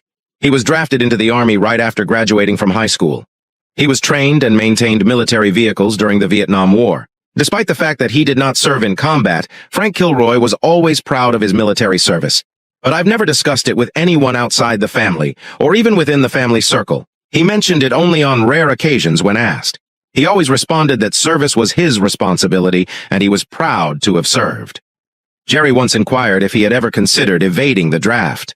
He said it as a joke, giving Dad's chain a gentle tug, a severe look, and a strong response. "Never in this damn life." My father answered, emphasizing that this was not an option. Jerry never joked about it again. Jerry knew a bit about his experience in Vietnam. Frank was stationed away from the major battlefields, but evidently not far enough, as he was involved in a shooting a few years later. He was severely injured when shrapnel struck him in the neck and legs. As a result of an explosion, the neck injury went away, but the leg injury proved challenging. He's walked with a noticeable limp ever since. Frank concluded his 4-year duty in a hospital bed in Saigon before being transported back to the United States. Several years later, he met his wife, Edith. They married, and Kelly was born to them immediately. 2 years later, Katie, they thought that having 2 girls was enough. Edith began taking medicines, and for the next 10 years, they were a family of 4. Edith was surprised to learn that she had been pregnant again after reaching the age of 30. Next came their random child, Jerry, whom they adored as much as the other 2. Despite the surprise, Jerry notified his wife, Olivia, about his father's failing health upon arriving home from work. As expected, she had already used up all of her vacation days during their last visit to his father. Jerry couldn't afford to take any more of them, so she took a few days off the next week. He left the house on Friday evening after work, loaded the car, and kissed his wife farewell. It was a 4-hour drive to his hometown, but he was in a rush and wanted to get there sooner. A few miles before his destination, he texted his sister. A message arrived in response. "I will meet you at Cassian's diner. You know where? Right?" Jerry wrote back. "Yes, 20 minutes. Kelly was already sitting in the booth, waving at him. Her light brown hair and delicate features reminded him of their mother, who was naturally blonde. Katie was also into it. She had blonde hair and fair skin. Jerry always thought he looked like his father, even though he was taller and had darker hair. He was also more muscular than his father, with dark, almost black hair, and could grow a beard in a matter of weeks, even shaving in the mornings. By the time he got home from work, he had a definite 5 o'clock stubble. Kelly rose from her seat, and they exchanged loving hugs and kisses. "I'm delighted you arrived, Jerry. Of course, I want to help." Jerry observed the concern on her face. Something serious bothered her. They ordered coffee and each received a cake. Kelly gave her younger brother an admiring look before swiftly lowering her eyes once the waitress left. "I'm not sure how to tell you about it," she added, glancing at the table and chewing her lip. "Simply say it, Kelly. I know it concerns you, okay?" She took a big breath and exhaled. "Jerry, there is something you do not know about our family. It is about Uncle Tony." "Okay. You recall that Mom and Blaylock had been friends since college. I know Mom and Agnes shared a room. They planned to attend the same college and met Uncle Tony there. I understand that as well. A few years after college, Mom and Dad met at a party, so here we are. So what? They've all been pals since Mom and Dad got married. A few years later, Tony and Agnes married. Mom was Agnes's bridesmaid, that's correct. I'm not sure if you know that. Before you were born, your father had to leave town for a few months to attend mechanic school. He was new to the organization, and classes were held distance from his house. During his training, the corporation allowed him to return home only once for a few days. He utilized his veteran's allowance to finance his tuition while he was overseas. Mom appeared to become unhappy and agitated. "Are you crazy? What does this mean?" Kelly shook her head and admitted she had done something stupid. "Jerry, she engaged in an affair with Tony." "What?" He shouted too much. The other customers gazed at one another, so he tried to lower his voice and spoke more quietly. "Mom, is she having an affair with Uncle Tony? What the hell? Yeah, Mom is undoubtedly an imbecile, I know that now." Jerry sank back in his seat, trying to recover from the unexpected news. Was his mother cheating on his father with Tony Blaylock? Unbelievable. "When did you find out?" he asked her. Kelly looked aside, guilty. "I knew about it virtually from the outset. How is that possible? I knew she dated him while Dad was at school. She'd hire a babysitter for us and he'd pick her up at home. She mentioned that they were going out for dinner or a show. Dad and Tony were pals and he was always at our house. I just believed he was kind at the time, trying to cheer her up because Mom was depressed when Dad wasn't present. Didn't it seem unusual that he picked her up and took her to dinner? By the way, where was Agnes?" "I didn't consider it unusual at the time," Kelly explained, sincerely trying to help him understand. Agnes had been with him several times, so she was obviously aware of what was going on. They arrived to the house to pick up their mother, and as they departed, they laughed and talked happily. It seemed quite innocent. He also came alone and completed some minor tasks for his mother. I assumed it was just a friend who assisted her while Dad was away. That was all I was thinking at the time, and Mom allowed me to think that way. I only found out she was cheating on him when I was in high school. Did it take you so long? I apologize, Jerry. I should have told you something sooner, but I guess I was overly trusting back then. Now, I understand. Do not let it bother you, Kelly. You were only a kid, so you didn't know everything. There was a pause before Jerry inquired. I'm guessing Katie knows as well. She gave him a sad expression. I cannot keep secrets from her. You see, sisters? Yes, I do understand. Jerry's head was spinning with this news. He had not expected anything like this. He watched his older sister squirm in her seat, her gaze darting around as she took another breath. This was a bad indicator. That isn't all, is it? Yes, she replied regretfully. It's extremely hard. I hate to tell you this, but I will not sugarcoat it. We already kept too many secrets. She looked him in the face and stated unequivocally, Jerry, I don't know if Dad is your biological father. What about me? Holy shit. Really? Yes. Sorry, I believe you might be Uncle Tony's biological son. Kelly's voice broke as she delivered her speech. She then burst into tears and pressed her palms to her face. She started sobbing gently, glancing at her dark-haired brother, who was shocked. You are kidding. You have got to be kidding. Oh my God. A tear welled up in his eyes, which he swiftly pushed away before she noticed. No, but I'd like to, she said with a sob. But I am not sure. I hope I am mistaken. I was talking with my mother about it the other day. She stated she didn't know for sure, but she believes Tony got her pregnant. Then you turned up a little more than 9 months after they had begun an affair, and your likeness to Tony is too strong to deny. My father never mentioned it, so I doubt he was aware of the possibilities at the time. Kelly took a time to stop crying and talk, until a couple weeks back. Mom revealed a secret. How foolish she is. He was still suffering from a heart attack when she informed him of her infidelity. Since then, Dad has been depressed. Perhaps this is why he suffered a stroke, because he took the news really badly. Damn it! Jerry exhaled fiercely. I know he's devastated. Damn her. Why would Mom open her big mouth after all of this, especially given his delicate state? Kelly suspects a drug mix-up. We all think so. Mom has been on antidepressants for a while. You know what she's like. But she recently saw a new doctor. I believe she met him at the hospital while Dad was having surgery. What is a new doctor for? Toe. I do not know. Mother has always been a hypochondriac. She was hanging out in the hospital, and no doubt I met a lot of doctors there. She must have persuaded one of them to accept her as a patient. I'm guessing she didn't inform him about all the meds she was on at the time, because he gave her a new nerve prescription. Unfortunately, the medication interfered with several of the others she was already on. This made her somewhat insane, and she told her father the entire story during their argument. Jerry sat astonished in his seat. His brain is burning from trying to process all of this new scary information. Thus, he may not be my biological father. Jerry sighed thoughtfully. Now he is your biological father, Kelly exclaimed. Oh my God, Jerry, never think otherwise, please. Yes, I understand. Of course it's true, he admitted meekly. You're completely correct, Kelly. He is my father, and I love him regardless of whether he is my biological father. I know he loves me. He's always loved me and will always be my true father. Thank you. Kelly sobbed and reached across the table to hold his hand for a few heartfelt seconds. The brother and sister linked hands and expressed their anguish. Kelly hated telling her brother the truth, but he needed to know.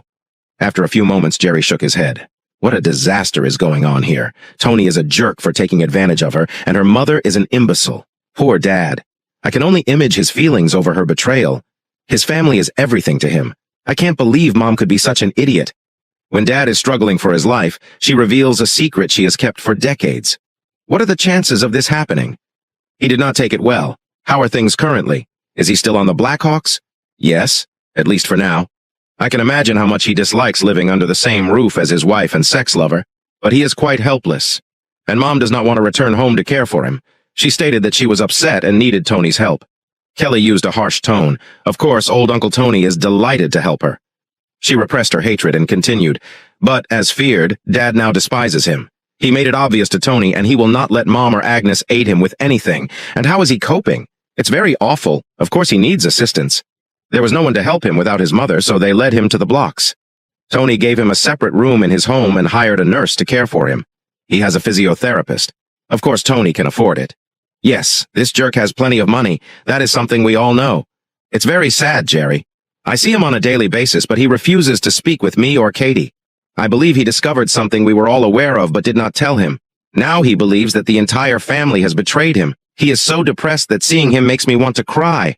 I can imagine. Poor guy.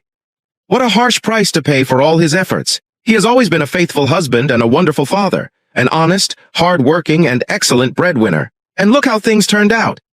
Shit. The brother and sister sat staring at the table, deeply in meditation. Kelly finally looked across the table and met her brother's gaze. I understand how shocking this is for you. I hate to inform you, she admitted. But I love you, Jerry. We all love. I don't think this changes anything between us. Katie knows I'm speaking to you, and she'll say the same thing. She couldn't be present just now. But that will happen tomorrow. By the way, she's sending her regards. Thank you, Kelly. You will always be my sister, regardless of what. Katie will too. Kelly motioned for the bill and inquired, Are you ready to visit Dad? Yes. I really need to see him and help if I can. I hope he doesn't take it too harshly. You know how he is. Yes. He has always had a strong sense of justice. Everything is either correct or incorrect. No semitones. That's why it aches so badly. He refuses to accept his mother's apology or the reasoning for her actions. Jerry is a broken man. I don't think he's said 3 words to Mom since they found out. He glares at Tony. I cannot blame him. Even after all this time, he declared. My mother has known about her affair for decades, but for my father, it is a new cut in the heart.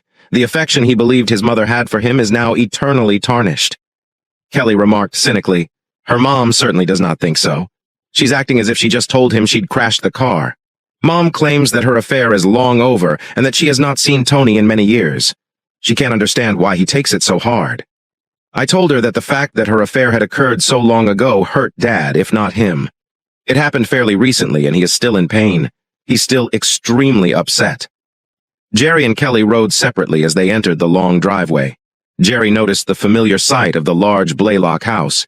It is a 2-story mini mansion with a large landscaped courtyard, swimming pool, and circular flower garden. Uncle Tony had 3 car dealerships and several other businesses. His home was a symbol of wealth in this small town. Frank Kilroy and Anthony Blaylock have developed an unusual friendship. Tony's business success, which contrasted with Gilroy's modest financial situation, made their friendship unlikely over time. Of course, once Jerry learned about Tony and his mother's affair, everything made a lot more sense. Jerry and Kelly were met at the door by a gloomy and Agnes. Kelly and Agnes embraced and kissed. Then Jerry hugged the elderly woman. The hug was tight, and as they pulled away, it became awkward. She was still a stunning woman, slender and elegantly dressed, with perfectly styled silver hair. Thanks for coming, Jerry, Agnes said sincerely. I hope that your presence here will cheer up your father. I hope so too. When they were led Mom's issues, but it makes no difference to me. Nothing has changed in our relationship, and it never will. Dad. Frank held up one hand. The other one didn't operate too well. Jerry eventually realized his father needed another hug. He bent down again, and one of his father's arms wrapped around him with incredible force. He did not immediately release him. His mouth was close to Jerry's ear, and he was attempting to whisper something. Jerry needed to listen closely to understand. Frank's words were slurred, but he was conveying something really important. Bundles, motions, or rules, something like that. Perhaps Frank was on edge as well because his words were so garbled that he couldn't express exactly what he intended. Jerry sensed his father becoming furious. As a result, he backed away, embarrassed that he couldn't comprehend him. They sat with Frank for a little more as Jerry chatted about his wife and other minor issues surrounding his business and family. Frank's expression became nasty. He looked aside from his son and was silent. I will be back in a while, Dad. Frank showed no signs that he had heard him. Edith was sitting in the huge, expensively furnished kitchen, sipping coffee. There were empty dishes on the table. She must have just finished eating. His mother wore a floral print robe and slippers. Her hair was neatly done, and she wore minimal makeup. When she saw her son enter the room, she smiled broadly. When Jerry entered the room, she stood up and hugged him tightly. "Oh, Jerry!" she shouted. "I'm really pleased to see you. I'm very delighted you arrived," Kelly called. "I had to go to Dad's," Jerry informed her. "We met lately, and she told me something unusual about you and Tony. It's truly an intriguing story. I apologize for keeping you in the dark, honey," Edith stated with a touch melancholy in her eyes. "But I did not want to anger you or your father. You can tell how badly he takes it. I wish I'd said nothing at all." Holy stuff, Jerry was thinking. However, she does not appear to be upset, and he was shocked by how calmly she handled the situation. Her disclosure most likely caused her husband's stroke. Jerry expected her to be humiliated or apologetic about her infidelity, considering that it was her fault. "I'm not sure what came over me," she proceeded with a groan. I anticipated Frank's reaction to learning about my adultery would be negative. That's why I never informed him. It was just something between Tony, myself, and Agnes, of course. It has never harmed my marriage. Frank has been unaffected over the years. "How long has this gone on?" Jerry asked in a neutral tone. For a while. From time to time," his mother informed him casually. "Tony and I dated briefly in high school before he married Agnes. It's not serious. People were dating back then. Agnes had a few guys. She dated occasionally, as did Tony and I. We were all really good pals. Even after we broke up, Tony began dating Agnes. We were still tight, and we constantly wanted to have three-way parties and such."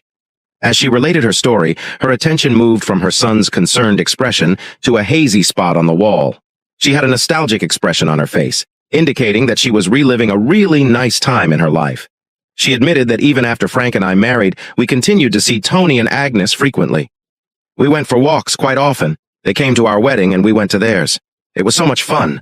When Kelly and Katie were born, it was one large, joyful family, all 6 individuals. I wish it never ended. Suddenly, her countenance tightened. "But when your father abandoned me to pursue this terrible course, I felt so lonely. I was the only one who looked after your sisters and did all of the household tasks. It was too hard.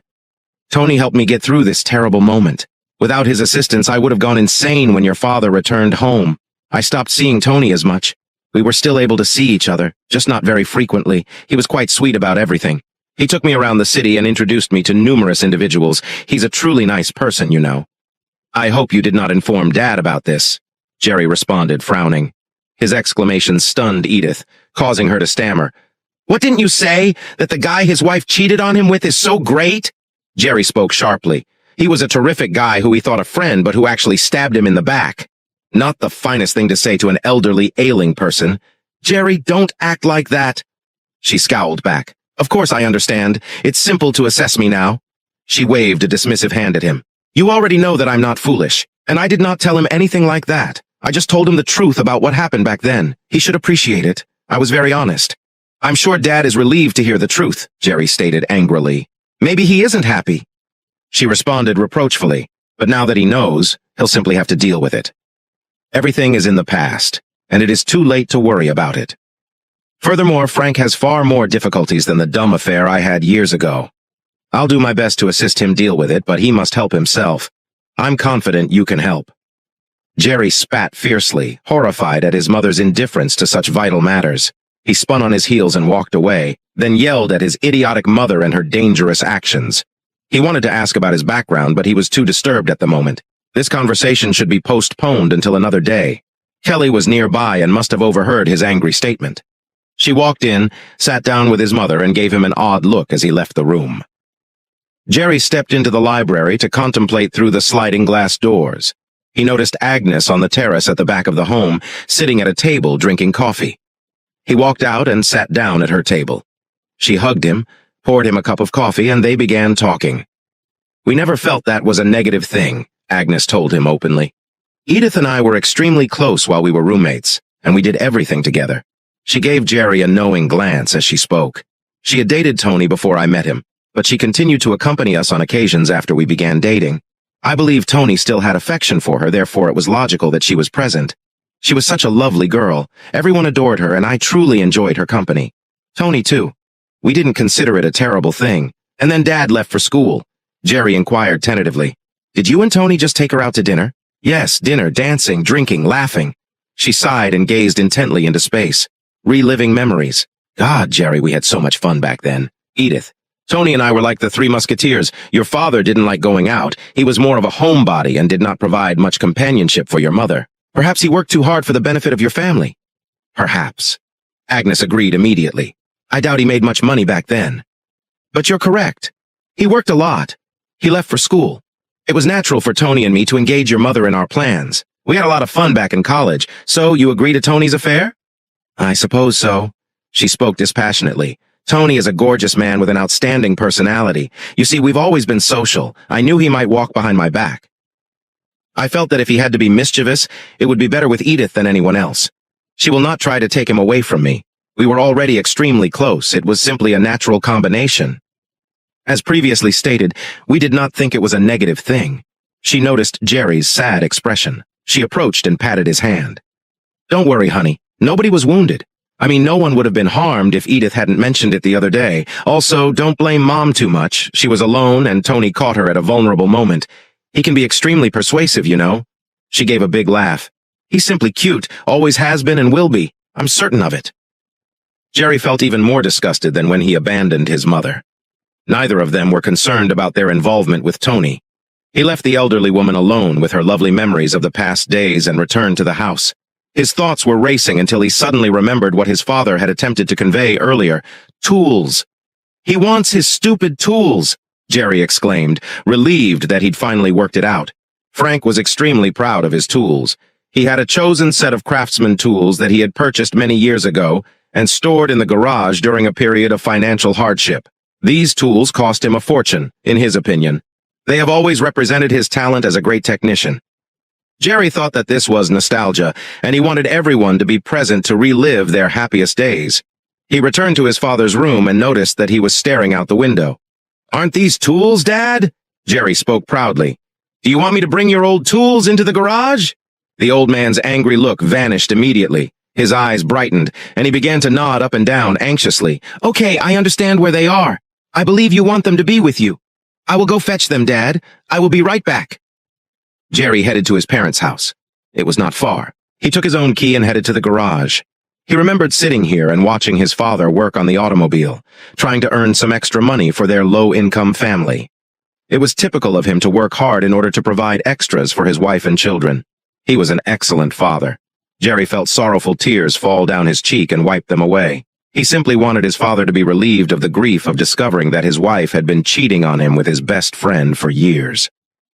Jerry returned the tools to Uncle Tony's. Tony had left, but his mother, Kelly, and Agnes were having a furious debate in the kitchen. They didn't notice him enter the house since he went straight to his father's room. Despite his weaknesses, Jerry couldn't help but notice how happy his father was to have the tools. He waved his one working hand in the air, pointing to the corner. Jerry placed the tools where he directed and sat down next to his father. They didn't speak. They both realized he was too difficult to understand. Jerry merely looked at the old man, full of cradling his sobbing sister. They informed the police of their identities, and the man simply shook his head. I don't think anyone could have lived, he admitted angrily. When we arrived, the house was already in flames. Nobody could get out. It appears that there was an explosion, possibly one involving gas. We will investigate and determine the cause, but there is nothing we can do today. I apologize for your loss. Jerry drove Kelly home. They sat in the living room and barely slept. The next day, they returned to the house and discovered detectives digging through the smoking ashes. Jerry introduced himself and was permitted to get closer. The detectives began questioning him about what they knew. Based on my experience, I can state that it was not a leak. This line was specifically disconnected. The man leaned in closer, speaking softly to his brother and sister. It's amusing because the body at the disconnect line was holding a pipe wrench in its hand. In your hand? Kelly asked, surprised. Was he blown away by the explosion? No, he had a wrench actually connected to his arm. The man said this with a somewhat amusing expression on his face. He wiped the smile off his face and continued more soberly. Obviously, he or she had to switch off the line on purpose, which detonated and destroyed the house. But why the wire? She wrapped herself around his arm numerous times while holding a wrench in his hand. This is something I have never seen before. Who would want to tie a wrench to their hand? Jerry answered, I don't know. Perhaps he wanted to ensure that he would keep him. I cannot think of another reason. All right, the man warily agreed. But why do it? For what purpose? I do not know. Jerry gazed at his sisters to a single-parent family governed by an overbearing mother. Megan, the eldest, was 13 years older than me, while Anna was 10 years older. I most likely became an unplanned child, guilty of my parents' separation. My father departed when I was 5 years old and never returned as a youngster. I was bullied at school, mistreated at home. I only needed my mother's affection, an elementary form of acceptance that I had never gotten. Despite the hurdles, I progressed in my studies, devoted 12 years to them. I enrolled to Kingston University in South London to escape the stresses of my home life. Holly and I first met at university. She had an incredible body that exuded beauty and self-confidence. Unlike her, I was an introvert. Holly graduated from university with a degree in creative writing, while I was pursuing a master's degree in mechanical engineering and design. I lacked the confidence to approach her because she was so attractive to males. With her dark hair and alluring brown eyes, her beauty appeared unachievable to me. The men who courted her were outgoing and popular. So arguing with Holly about my thoughts proved fruitless. She simply laughed at my anxieties. Despite this, a steady work and income enabled me to buy a lovely home. Holly insisted on choosing a home that matched her status, whatever that was. Despite some reservations, I eventually agreed, and we purchased a lovely 5-bedroom detached property in Southampton in a buyer-friendly market. We got a great price. However, the mortgage loan was slightly larger than we expected. One of the uncommon moves I made was to open a new savings account exclusively in my name. I simply sent a portion of my bonus to it, and because I was the primary income and handled all financial matters, Holly was unaware of its existence. Looking back, I believe that was one of the best moves I could have done. I felt the need for security because I was unsure of Holly's motives if her former love interest resurfaced. Fortunately, everything eventually settled down, and my concentration remained on my daughters. I prioritized their education and spent weekends with them, engaging in activities such as dance courses, concerts, and zoo visits. Meanwhile, Holly became more engaged in social engagements with her affluent friends, and I had to mingle with other spouses who appeared to be influenced by their wives in varied degrees. My friends joked that I was under Holly's control, and even my coworkers commented on her dominance over me. A few months ago, I left university, leaving Holly and me alone for the first time in nearly 2 decades. While helping Eva and her sister move into a new apartment, she turned to me and asked why I was still with their mother. Surprised by her candor, I listened as Eva, who had always been reserved like me, sadly informed me about the allegations about her mother's affair with Henry Walker from my job. Although the news was unexpected, I wasn't entirely surprised. Despite the urge to explore her conduct over the years, I abstained, knowing that it would generate family strife and turn my girls against me and my sisters against our father. I endured her infidelity because I couldn't bear the notion of losing the closeness we'd formed. She was still very dear to me. This revelation has numerous significant consequences for me. I couldn't help but raise my voice in surprise at her behavior. Despite Holly revealing that she was dating 2 other guys, she told me not to shout and appeared to anticipate my silence. She issued me an ultimatum, claiming that I had to agree to the terms or she would leave me for someone else. I didn't say anything, expecting she would notice the hurt in my expression and defend herself. She stated that her friends frequently behave in the same way, which helps improve ties. I was startled that she cited her friend's behavior as a justification, calling it disrespectful and self-centered. She also questioned my capacity to speak with other women, confidently claiming that a relationship would develop on her terms and cautioned me not to damage the existing situation. In actuality, she was correct. Throughout our 22-year relationship, I have continuously showed loyalty and concern for her wishes. But now it was clear to everyone that I was being duped, eroding my authority among my loved ones. The next day, when I arrived at my office, I ran into Henry Walker, a man who knew my wife. His question regarding my condition, coupled with an arrogant smirk, annoyed me even further. I chose to keep my thoughts to myself while going by a coffee machine. I could hear a bunch of men laughing close. I ignored their amusement and walked on, feeling vulnerable. Even Olivia, the boss's secretary, appeared amused by my discomfort.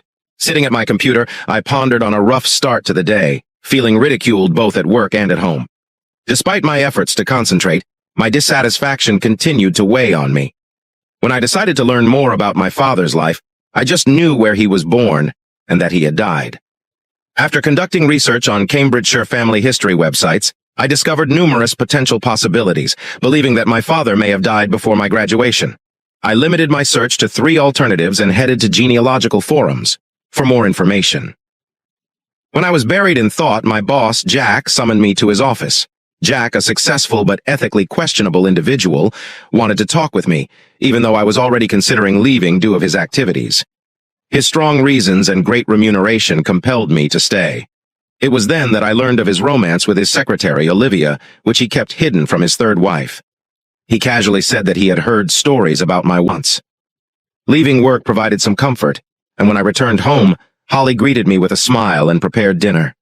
Despite my reservations, I ended up joining her for supper. Even after devoting endless hours to our financial obligations and goals, all I got in return was disdain and derision.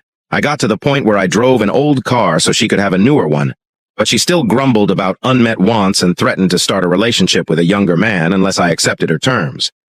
I chose to mention Henry Walker's name, knowing full well of their relationship, which she was startled to confirm. Henry turned out to be more than simply a man. He is my boss of panties on my office door as a prank. I attempted to ignore the negative and concentrate on the approaching appointment with Rachel. Inside the underwear was a message that stated, "Please return them to your wife." It broke me in one day. As I sat at my desk again, tears streamed down my cheeks. I wanted to blame everyone except myself. I couldn't handle it. So when Saturday arrived, I informed Holly that I was going to visit a buddy in London. She did not appear to care. I had a feeling she would cheat on me, so leaving made things easy for her. The travel to Cambridge was stressful, and I arrived at Rachel's house an hour later than expected. She asked me not to discuss it. She didn't seem to be concerned about my feelings at all. I implored her to reconsider and stay. Only my wife. She dismissed my fears, declaring that she had already become and would always be my wife. She begged me not to deprive her of her pleasure, and she promised to return by midnight. Ignoring my concerns, she insisted on hugging me. When I turned away, she grabbed her Prada purse and headed for the door. Confirming my authority, I firmly told her not to reveal her intentions. She stopped, looked at me inquisitively, and then burst out laughing, taunting me, challenging my authority, and boldly declaring that I would never have the bravery to leave her hanging.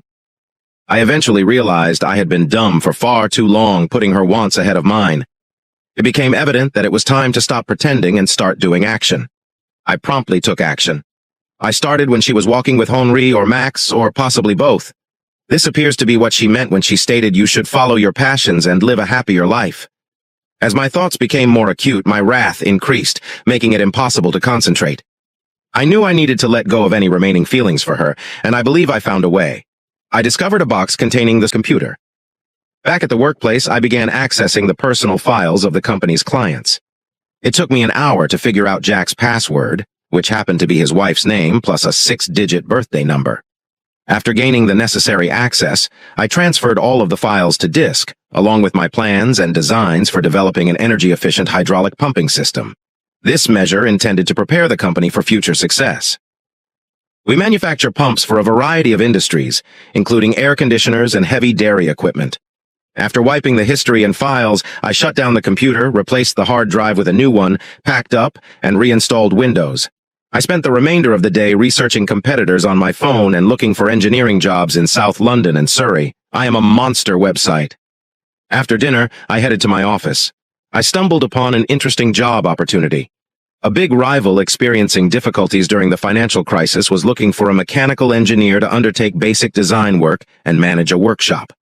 Although it didn't quite meet my expectations, it was a step in the right direction. I promptly emailed them my CV to keep the illusion of communication with Holly. I chose to sleep in our shared bed that night.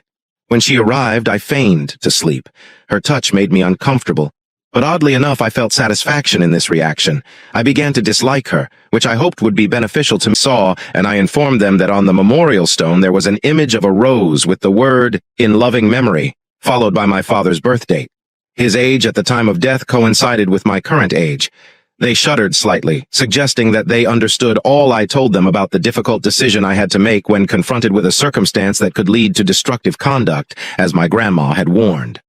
Rather than following in my father's footsteps, I chose to advocate for myself. I stated that I was no longer willing to suffer harassment and mockery in order to become the ideal husband. It was a vulnerable moment for me when I told my pals how far I'd come. Sarah provided her support and a plan for how I might defend myself and Speaking of my financial plan, her face was filled with shock and confusion, so I asked what was wrong. She didn't say anything specific, but she did ask if I was upset with our arrangement. I explained that this was not our agreement, but hers, and that I had no right to vote on the matter. I asked if I had no choice but to agree, then waited for her response. She simply nodded as if confirming her authority, and I gave up. Despite everything, she confessed her love for me. I said nothing and went into the kitchen. When the telephone rang, I went out to the backyard to answer the phone. After Toby confirmed that the funds had been transferred, I was ready to start work the next day. I arrived at the bank and was directed to a mortgage specialist's office within an hour. The mortgage was paid off, and all of my accounts were closed. Then I went to another bank a few doors down to set up a new account. I felt secure knowing I wouldn't have to make any more payments if Holly didn't. The following day, I applied to the land registry to submit the required online application. 10 minutes after applying for a new job, I received an email confirming that the process would take 3 to 5 days. Finally, all I had to do was hand over the documents to Toby, who could register the property in his company's name. The same day, I knocked on Jack's door and found Olivia there, as usual. It was Friday, Jack's usual day with Olivia, and I couldn't help but feel like I had disrupted their routine. I am gone. I placed my resignation letter on his desk, and he looked at me with a smug expression, curiously inspecting the paper in my hands. He inquired what it was. I informed him that this was my resignation letter and that, given the current circumstances in our families, the best option would be to leave immediately. I mentioned that he might prefer that I don't stay too long. He firmly expressed his spare room and woke up invigorated. The tranquil night had a great effect on me. Back in our bedroom, I gently awakened Holly up and informed her that I wanted to give her time to rest and heal. Holly confided in me, expressing her anxiety that I felt her disgusting. I was motionless, watching the tears slide down her cheeks, acknowledging that she had made a terrible mistake. Then she astonished me by confessing her love for me and wishing me well. At that moment, I recognized that I no longer felt love for the lady I had been married to for 21 years. I was surprised at how rapidly attachments may go. I decided it was over, and nothing in her situation could alter that. I silently exited the room, got into my car, and drove away without looking back. That evening, I stayed with Toby and Sarah, who were hosting a dinner party for friends and co-workers. When I arrived home the next morning, Holly was busy with domestic tasks. When I entered the living room, she rushed over and hugged me. As soon as she noticed, I softly rubbed her back in return. Impatiently, I volunteered to arrange for the delivery of a new car to my sister, who would then drive it to the showroom. I pictured her returning in a stunning new Range Rover and walking toward. I discovered a parking spot where I could remain and paid the fine using my card. The company confirmed that the phones will operate until 5 p.m., which was just in time. Following that, I went to the crowd gathered by the coffee maker. I'm not sure if Max and Henry were aware that they were having an affair with my wife, but they smiled at me and laughed with others. I forced myself to greet them cheerfully, saying good morning. They inquired about my wife, prompting a typical laugh at the ongoing joke, which I found amusing. I replied that she was not feeling well, assuming that one of them had given her an unpleasant surprise. I left them speechless. Their jaws fell in surprise. When I went upstairs, Olivia welcomed me with a tentative smile, a small indication of respect. Soon after, Olivia widened her eyes and Jack reddened in anger. Faced with Jack's rage, he erupted in invective, calling me a scoundrel and demanding that I leave his office and firm before his men forcibly removed me. Emboldened, I went, smiling as I took the last items from my office. I arrived home, unloaded the rear seats of my car, opened the trunk, and entered the house. Looking around the rooms, I considered what to bring with me.